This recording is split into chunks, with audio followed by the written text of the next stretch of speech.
আসসালামু আলাইকুম রহমতুল্লাহ। দেখেন এটা হলো স্যামসাং A14 5 অ্যাপ। এটা অ্যাপারবি বলবো আমরা আনলক টুল দিয়ে।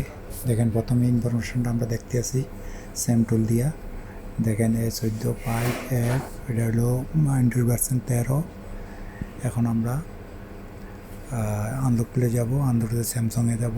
স্যামসাং ব্র্যান্ডে যাওয়ার পরে দেখেন আমরা এই জিনিসটা ইনফরমেশনটা ঠিক আছে। এখন আমি এখানে লিখবো A14।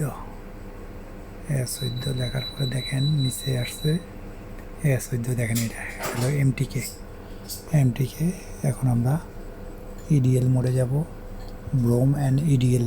এটা যাওয়ার পরে অ্যাপারভিতে ক্লিক করব। অ্যাপারভিতে ক্লিক করলাম।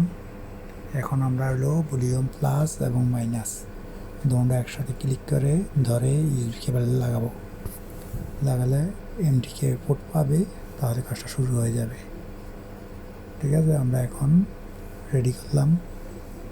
দেখেন এখানে ইউএসবি ওকে লেখা আসছে, কাজ শুরু হয়ে গেছে ইনশাল্লাহ।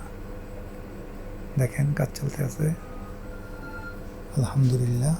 অ্যাপারবি ওকে হয়ে গেছে। আজকে এই পর্যন্ত, এখানে ভালো থাকবেন। ওকে, দেখেন কমপ্লিট হয়ে গেল।